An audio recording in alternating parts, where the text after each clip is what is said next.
اس نئے اور تفصیلی وضاحتی جائزے میں خوش آمدید۔ اگر ہم تاریخ کے اوراق پلٹ کر دیکھیں تو ایک بات بہت واضح نظر آتی ہے۔ ہر دور میں انسان نے ایک ایسے معاشرے کا خواب دیکھا ہے جہاں مکمل انصاف ہو اور ظلم کا نام و نشان تک نہ ہو۔ آج ہم اسی آفاقی اور گہری انسانی خواہش کے گرد گھومنے والے ایک انتہائی اہم موضوع پر بات کریں گے۔ اسلام میں عدل و انصاف کی اس عظیم علامت یعنی مہدی کے تصور کو مستند تاریخی حوالوں، احادیث اور غیر جانبدارانہ علمی تجزیوں کی روشنی میں سمجھیں گے۔ یہ کوئی عام بحث نہیں ہے، بلکہ ایک ایسا موضوع ہے جس پر صدیوں سے تحقیق ہو رہی ہے۔ تو چلیے سیدھا حقائق کی طرف چلتے ہیں۔ آج کے اس جائزے کو ہم نے 5 حصوں میں تقسیم کیا ہے۔ سب سے پہلے ہم اس وعدہ کیے گئے رہنما کے تصور کو سمجھیں گے، پھر ان کے شجرہ نسب پر بات کریں گے، اس کے بعد ان کے ظہور کی نشانیوں کا جائزہ لیں گے، سنی اور شیعہ نقطہ نظر کو غیر جانبداری سے دیکھیں گے، اور آخر میں اس اتحاد کے پیغام پر بات کریں گے جو اس سب سے نکلتا ہے۔ تو یہ ہے ہمارا آج کا روڈ میپ۔ شروعات کرتے ہیں اپنے پہلے حصے سے، وعدہ کیا گیا رہنما اور انصاف کے لیے ایک آفاقی امید۔ یہاں یہ سمجھنا بہت ضروری ہے کہ اس موضوع پر تمام بڑے اسلامی مکاتب فکر کے درمیان ایک بہت وسیع اور متفقہ بنیاد موجود ہے۔ یہ کوئی ایسا خیال نہیں جو اچانک پیدا ہو گیا ہو، بلکہ امت کا اس پر ایک بہت مضبوط اور تاریخی اتفاق ہے۔ اور یہیں سے وہ بنیادی سوال جنم لیتا ہے جو ہماری آج کی اس پوری بحث کا مرکز ہے۔ آخر یہ منتظر مہدی ہیں کون؟ یہ وہ ہستی ہیں جن کی آمد پر تمام مکاتب فکر کا اتفاق ہے، اور ان کے حوالے سے اسلامی تاریخ میں بے پناہ مستند اور متواتر روایات موجود ہیں۔ لیکن ان کی اصل پہچان اور دنیا میں ان کا حتمی مقصد کیا ہے؟ آئیے اسے سمجھتے ہیں۔ لفظ مہدی کا بالکل سیدھا اور لغوی مطلب ہے ہدایت یافتہ۔ احادیث کے اتنے بڑے ذخیرے کو اگر سامنے رکھا جائے تو مہدی دراصل ایک ایسے الہی طور پر مقرر کردہ رہنما ہیں جن کے بارے میں واضح پیشگوئی موجود ہے کہ وہ آخری دور میں ظاہر ہوں گے۔ اور ان کا سب سے بڑا مقصد کیا ہوگا؟ ان کا مقصد اس زمین کو عدل و انصاف سے بھر دینا ہے، خاص طور پر اس وقت جب دنیا میں ہر طرف ظلم، ستم اور ناانصافی کا راج ہوگا۔ ایک طرح سے یہ مایوسی کے اندھیرے میں انصاف کی سب سے بڑی اور روشن کرن کی نوید ہے۔ تاریخی حوالوں پر غور کریں تو سنن ابو داؤد کی یہ شاندار حدیث اس تصور کو بے پناہ طاقت دیتی ہے۔ فرمایا گیا ہے کہ اگر دنیا کی عمر میں سے صرف ایک دن بھی باقی رہ جائے تو اللہ تعالیٰ اس دن کو اتنا طویل کر دے گا یہاں تک کہ میری نسل میں سے ایک شخص کو مبعوث فرمائے گا۔ یہ حدیث سنی اور شیعہ دونوں علماء اکرام کی مستند کتابوں میں بار بار دہرائی گئی ہے۔ اس سے ہمیں اندازہ ہوتا ہے کہ مہدی کا ظہور محض ایک قیاس نہیں ہے، بلکہ تاریخ کے صفحات میں درج ایک اٹل حقیقت ہے۔ اب ہم اپنے دوسرے حصے کی طرف بڑھتے ہیں، نسب کی تلاش، یعنی ان کا شجرہ نسب۔ تاریخی ماخذ نے صرف ان کی آمد کی خبر ہی نہیں دی، بلکہ ان کی جڑوں، ان کے خاندان اور ان کے نسب کو بھی پوری باریک بینی سے محفوظ کیا ہے۔ اگر ہم اس شجرہ نسب پر ایک نظر ڈالیں تو علماء کرام کے متفقہ فیصلوں کے مطابق ایک بالکل واضح لکیر نظر آتی ہے۔ یہ سلسلہ شروع ہوتا ہے عرب سے، پھر قبیلہ قریش، وہاں سے بنو ہاشم، اور پھر حضرت عبد المطلب کی اولاد سے ہوتا ہوا سیدھا حضرت فاطمہ رضی اللہ تعالیٰ عنہا کی نسل تک پہنچتا ہے۔ یہ وہ قطعی درجہ بندی ہے جس نے ان کی شناخت کو تاریخ میں ہمیشہ کے لیے محفوظ اور متعین کر دیا ہے۔ اور حیرانی کی بات تو یہ ہے کہ پیشگوئیاں کس قدر مخصوص ہیں۔ ذرا سوچئے، جامع ترمذی جیسی مستند کتابوں میں بالکل واضح طور پر یہ بات درج ہے کہ مہدی کا نام محمد ہوگا، جو نبی کریم صلی اللہ علیہ وآلہ وسلم کے نام سے مکمل مماثلت رکھتا ہے، اور ان کے والد کا نام عبداللہ ہوگا، بالکل نبی کریم صلی اللہ علیہ وآلہ وسلم کے والد محترم کے نام کی طرح۔ یہ باریک بینی خود بتاتی ہے کہ اس عظیم شخصیت کا انتظار کس قدر گہرائی سے اور کتنی تفصیل کے ساتھ کیا جا رہا ہے۔ یہاں سے ہم تیسرے حصے پر آتے ہیں، ظہور کی نشانیاں۔ شناخت اور نسب کے بعد کلاسیکی ماخذ میں ان کے ظہور کے حوالے سے ایک پوری ٹائم لائن یا ترتیب وار واقعات کا خاکہ بھی ملتا ہے۔ اگر ہم ان پیشگوئیوں پر قدم بقدم غور کریں تو ایک پوری کہانی سامنے آتی ہے۔ شروعات ایک ایسے دور سے ہوگی جہاں کسی خلیفہ کی وفات پر معاشرے میں شدید اختلاف اور تنازع کھڑا ہو جائے گا۔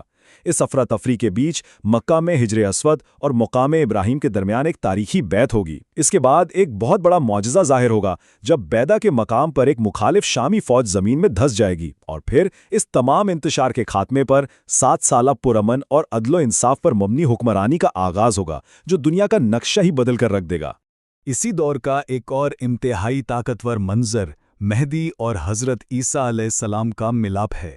اکثر یہ سوال پوچھا جاتا ہے کہ ان دونوں عظیم ہستیوں کا ایک ساتھ کیا کردار ہوگا۔ تو ماخذ اس بات کو واضح کرتے ہیں کہ مہدی زمین پر حکمرانی کریں گے اور امامت کے فرائض انجام دیں گے، جبکہ حضرت عیسیٰ علیہ السلام آسمانوں سے نزول فرمائیں گے اور مہدی کی اقتداء میں نماز ادا کریں گے۔ آخری دور میں ان دو عظیم ہستیوں کا ایک ساتھ حق کے لیے کھڑا ہونا واقعی ایک ناقابل فراموش منظر ہوگا۔ اب چلتے ہیں اپنے چوتھے حصے کی جانب، جہاں ہم سنی اور شیعہ نقطہ نظر کے بنیادی اختلاف کا غیر جانبدارانہ جائزہ لیں گے۔ مشترکہ بنیادیں تو ہم نے دیکھ لیں، لیکن یہ سمجھنا بھی ضروری ہے کہ فقہی اعتبار سے نظریات کہاں اور کیوں الگ ہوتے ہیں۔ یہاں آ کر ایک بہت اہم نظریاتی تفریق سامنے آتی ہے۔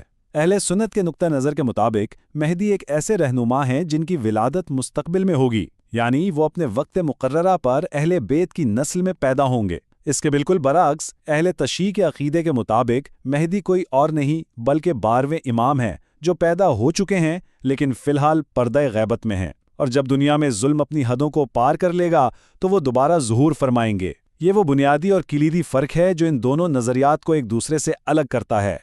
اس حوالے سے نہج البلاغہ کے خطبہ 148 سے حضرت علی کا یہ قول اس پردہ غیبت کے تصور کو بہت گہرائی سے بیان کرتا ہے۔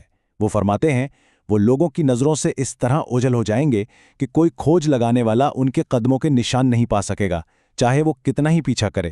یہ اقتباس اثناء شرعی شیعہ مکتب فکر کی اساس کو سمجھنے کے لیے بے حد اہم ہے اور ہمیں براہ راست ان تاریخی ماخذ سے جوڑتا ہے جن پر یہ عقیدہ صدیوں سے قائم ہے۔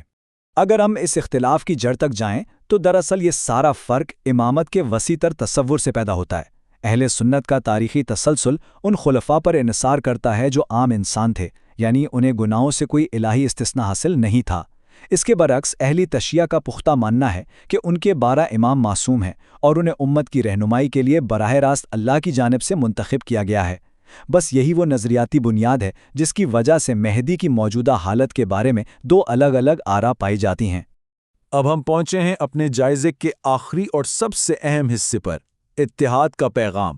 ان تمام گہرے فقہی اور نظریاتی اختلافات کے باوجود اگر ہم تمام ماخذ کا نچوڑ نکالیں تو نتیجہ تفریق کا نہیں نکلتا، بلکہ امت کے لیے باہمی اتحاد کی ایک زبردست پکار سامنے آتی ہے۔ قرآن مجید کی سورہ آل عمران کی یہ آیت ہم سب کے لیے ایک واضح پیغام ہے، اور تم سب مل کر اللہ کی رسی کو مضبوطی سے تھام لو اور آپس میں تفرقہ نہ ڈالو۔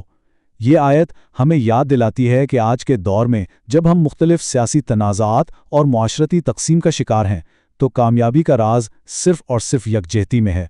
فقہی بحثیں اپنی جگہ اہم ہیں، لیکن تفرقہ بازی سے بچنا وقت کی سب سے بڑی ضرورت ہے۔ تو اگر اس پوری بحث کا خلاصہ کیا جائے تو ہم دیکھتے ہیں کہ مہدی کی آمد پر یقین عالمی سطح پر متواتر احادیث سے ثابت ہے۔ دونوں مکاتب فکر اس بات پر مکمل متفق ہیں کہ ایک دن عالمی انصاف قائم ہوگا۔ سچ تو یہ ہے کہ اتفاق کے پہلو ان فقہی اختلافات سے کہیں زیادہ وسیع اور مضبوط ہیں۔ اسی لیے ہماری بنیادی توجہ ہمیشہ ان مشترکہ اقدار اور ظلم کے خلاف ایک ساتھ کھڑے ہونے کے جذبے پر ہی رہنی چاہیے۔ آخر میں سوچنے کی بات یہ ہے کہ ایک منصفانہ دنیا کے لیے یہ جو عالمی سطح پر مشترکہ امید پائی جاتی ہے، یہ فقہی اختلافات سے ہٹ کر آج کے دور میں کوئی مثبت قدم اٹھانے کی کس طرح ترغیب دیتی ہے؟ کیا ایسا ممکن ہے کہ ان اختلافات کو ایک طرف رکھ کر اس مشترکہ امید کے ذریعے آج کے مسائل کو حل کرنے کی کوشش کی جائے؟ یہ وہ سوال ہے جو طویل عرصے تک غور و فکر کا تقاضا کرتا ہے۔ امید ہے کہ اس تفصیلی اور وضاحتی جائزے سے اس اہم موضوع کو گہرائی سے سمجھنے میں بہت مدد ملی ہوگی۔ اس معلوماتی سفر میں ساتھ رہنے کا بہت بہت شکریہ۔